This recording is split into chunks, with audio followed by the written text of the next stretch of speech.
बड़ी खबर आपको बता दें, नेपाल में जो प्रदर्शनकारी आंदोलन के लिए उतरे हुए थे सड़क पर, उनमें मरने वालों का आंकड़ा लगातार बढ़ता हुआ 18 प्रदर्शनकारियों की मौत की अभी तक पुष्टि हुई है। ये बड़ा आंकड़ा हमारे सहयोगी वीरेंद्र केएम की तरफ से दिया गया है, जो खुद इस वक्त नेपाल काठमांडू में ही मौजूद हैं। जी वीरेंद्र, अब अपनी बात पूरी कीजिए। जी, अब इसको मैं थोड़ा डेप्थ में समझाना चाहूंगा कि तकरीबन 2 साल से, तकरीबन 1.5 साल से कहा जाए, 1.5 साल से इस ओली सरकार के खिलाफ में नेपाल में कई तरह की प्रोटेस्ट वगैरह हो रही है। लेकिन सबसे बड़ा बात तब हो गया जब सोशल मीडिया को बंद कर दिया गया। सोशल मीडिया को बंद करने के एक कानून दिखाया गया, सुप्रीम कोर्ट को एक आदेश आया, उस आदेश को आधार बनाया गया। लेकिन ऐसा नहीं है। सबसे बड़ी बात ये होती है कि पहले संविधान के तहत कानून बनाना होता है, जो संविधान में लिखा गया रहता है, उसके तहत एक एन जो जिसको विधेयक कहा जाता है, वो कानून बनाना चाहिए। वो कानून अभी विचाराधीन अवस्था में है, अभी तक संसद से वो कानून पास नहीं हुआ है। लेकिन सरकार जो है जल्दीबाजी में एक निर्देशिका बना के, यानी कि कैबिनेट के डिसाइड के तहत जो है सोशल मीडिया को बंद कर दिया। सोशल मीडिया संबंधी एक कानून बनने के क्रम में ही है, वो विचाराधीन अवस्था में ही है, वो सोशल अभी संसद से पास भी नहीं हुई है। लेकिन सरकार ने अपना कमजोरी को लुकाने के लिए, अपना कमजोरी को छुपाने के लिए जो है जल्दीबाजी में सोशल मीडिया को बंद कर दिया। क्योंकि सोशल मीडिया में पिछले कई हफ्ता से ओली सरकार के खिलाफ जो है बातें आ रही थी। हालांकि सरकार ने ये अपना आधार बना दिया कि वो मीडिया सब डरता नहीं है। लेकिन सबसे बड़ी बात ये है कि आपको ये भी जानकारी करा दूं कि फेसबुक, यूट्यूब, ट्विटर, सारे मीडिया नेपाल में टैक्स भर रही है। अर्थात टैक्स वाला सिस्टम में वो रजिस्ट्रेशन है, लेकिन इधर वाला जो होना चाहिए था मंत्रालय में आके, वो रजिस्ट्रेशन नहीं है। तकरीबन नेपाल में अभी 30 करोड़ से ज्यादा सोशल मीडिया ने टैक्स भर चुका है। टैक्स के जरिए से, जो पैन होता है ना, पैन सिस्टम, टैक्स के जरिए से टैक्स भी भर रही है। तो इसलिए जेनजी पुस्ता जो है इस बात को पकड़ लिया कि सरकार जो है अपना बातें को छुपाने के लिए, सरकार अपने बात को छुपाने के लिए जो है ये कर रहा है। ये कोई कानूनी प्रावधान नहीं है, क्योंकि कानून भी नहीं बनी है।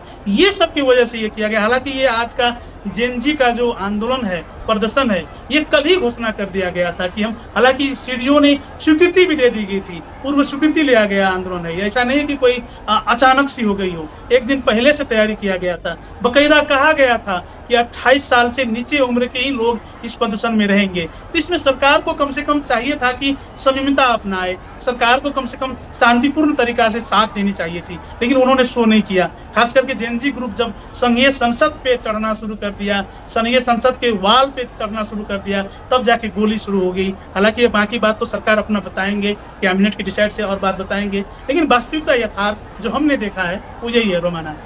बिल्कुल, लेकिन बेहद ये एक तरीके से कहा जाएगा कि निर्मम तरीके से इस प्रदर्शन पर काबू पाने का तरीका था। क्योंकि आप देखिए, सब युवा जो इस प्रदर्शन के लिए सड़क पर उतरे हुए थे, 28 साल से कम आयु के लोग ही आए सड़क पर उतरे, इस प्रदर्शन का हिस्सा बने, ये आह्वान किया गया था। और ऐसे में इन प्रदर्शनकारियों को काबू करने के लिए, जिस प्रदर्शन की कल एक दिन पहले ही इजाजत ले ली गई थी, जिस प्रदर्शन के बारे में एक दिन पहले ही सरकार को जानकारी दे दी गई थी, उस प्रदर्शन को काबू करने के लिए अगर सरकार की तरफ से खुली फायरिंग, ओपन फायरिंग का ऑर्डर दिया जाए प्रदर्शनकारियों को काबू करने के लिए, तो जरा सोचिए आप कितनी भयावह ये पूरी स्थिति रही होगी और कितने दूरगामी अब इसके परिणाम सरकार को भुगतने होंगे। क्योंकि अब तक जो आंदोलनकारी हैं उनमें से 18 की मौत की पुष्टि हो चुकी है, 300 से ज्यादा आंदोलनकारी घायल हुए हैं, जिनमें बहुत सौ की हालत अभी भी नाजुक बनी हुई है। मतलब मरने वालों का यह आंकड़ा बढ़ सकता है, ऐसी आशंका जताई जा रही है। और सीधे सीधे इसका खमियाजा वीरेंद्र ओली सरकार को ही उठाना होगा।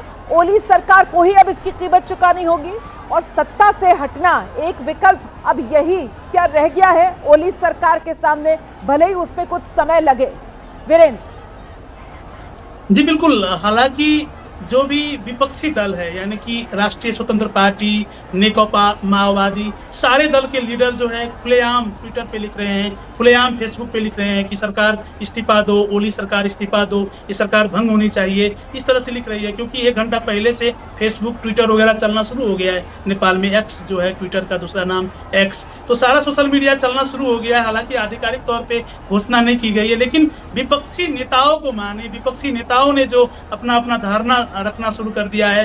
हालांकि नेपाली कांग्रेस और नेकपा एमाले जो सत्ताधारी दल हैं वो अभी तक कुछ नहीं बोल रहे हैं। उसका कोई भी लीडर कहीं किसी मीडिया में भी कोई प्रतिक्रिया नहीं दे रहे हैं, अभी किसी का भी कोई प्रतिक्रिया नहीं आई है।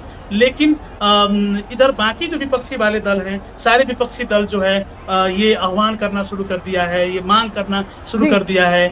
खास करके इस्तीफा का मांग किया जा रहा है, प्रधानमंत्री ओली का इस्तीफा का मांग की जा रही है। गृह मंत्री जो है, गृह मंत्री रमेश लेखक, उनका इस्तीफा का मांग की जा रही है। संचार मंत्री जो है PS गुरुंग यानी कि पृथ्वी सुब्बा गुरुंग, उनका इस्तीफा की मांग की जा रही है। इस टाइप का हालात बना हुआ, लेकिन सारे पार्टी के इंटरनल मीटिंग अभी चल रही है। बिल्कुल सही कह रहे हैं कि बात तो ऐसा लग रहा है कि सरकार के हाथ से अब निकल चुकी है। और जिस तरीके से ये खबरें आ रही हैं, जो वीरेंद्र जानकारी दे रहे हैं कि बहुत से सोशल मीडिया प्लेटफॉर्म्स जो अब काम कर रहे हैं, मतलब वो जो बैन लगाया गया था, अब आधिकारिक तौर पर तो उसका ऐलान नहीं किया गया है, लेकिन क्योंकि अब वो नेपाल में चल रहा है, फेसबुक भी चलना शुरू हो गया है, एक्स भी एक्टिव हो गया है नेपाल में, उसका भी इस्तेमाल कर पा रहे हैं नेपाल के लोग, तो मतलब एक तरीके से वो बैन हटा है। और अगर बैन हटा है तो इसका मतलब सीधे सीधे ये समझ में आ रहा है नीरज राजपूत कि सरकार जो है वो बैकफुट पर आई है। सरकार को समझ आ गया है कि ये तानाशाही, जिसको लोग कह रहे हैं कि साहब ये तानाशाही है,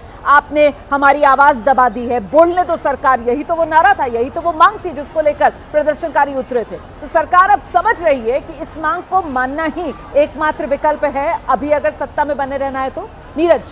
बिल्कुल रुमाना, देखिए जो अभी वीरेंद्र ने बताया कि फेसबुक भी शुरू हो गया और व्हाट्सएप भी, मैं अभी चेक कर रहा था फ़ोन पर, तो देखा कि ट्विटर जो है पोस्ट जो है आनी शुरू हो गई हैं, काठमांडू से आनी शुरू हो गई, नेपाल से आनी शुरू हो गई। तो ऐसा लगता है कि KP शर्मा जो ओली हैं, जो प्रधानमंत्री हैं, उनकी सरकार ने शायद ऐसा है थोड़ा हटाया होगा, रिलैक्सेशन दिया होगा इन सोशल मीडिया अकाउंट से, तभी जो लोग जो हैं वो पोस्ट कर पा रहे हैं वहाँ से। क्योंकि VPN तो एक माध्यम है, लेकिन इसके बावजूद भी बड़ी संख्या में अब पोस्ट जो है सोशल मीडिया पे आ रही है। तो ऐसा लगता है कि 6 बजे जब मीटिंग होगी तो उस वक्त हो सकता है कि सरकार कहे कि हमने हटा दिया है, बैन हटा दिया, क्योंकि इतनी बड़ी संख्या में, जहाँ पर इतनी लाखों की तादाद में जो युवा इकट्ठा हो गए हैं राजधानी काठमांडू में हो गए। इसके अलावा जो नज़दीकी शहर हैं, भरतपुर है, पोखरा है, बुटकल है या विराटनगर, इन सब से भी खबरें आ रही हैं कि वहाँ पर भी विरोध प्रदर्शन हो रहे थे। तो ऐसे में लगता है कि सरकार, और जैसे कि अभी वीरेंद्र ने बताया कि जो CDO जो हैं काठमांडू के, उनको हटा दिया गया जिन्होंने फायरिंग का आदेश दिया था। तो ऐसा लगता है कि सरकार झुकती हुई नजर आ रही है इन सब सैलाब के आगे, यानी कि युवाओं के आवाज। तमाम जानकारी के लिए नीरज। वीरेंद्र, आपका भी बहुत बहुत धन्यवाद। नजर बनाकर रखेगा, कोई और अपडेट होगा तो सबसे पहले ABP न्यूज के दर्शकों तक हम पहुंचाएंगे। फिलहाल बैकफुट पर सरकार नेपाल में नजर आ रही है और कुछ सोशल मीडिया प्लेटफॉर्म्स हैं जो दोबारा नेपाल में चलना शुरू हो चुके हैं।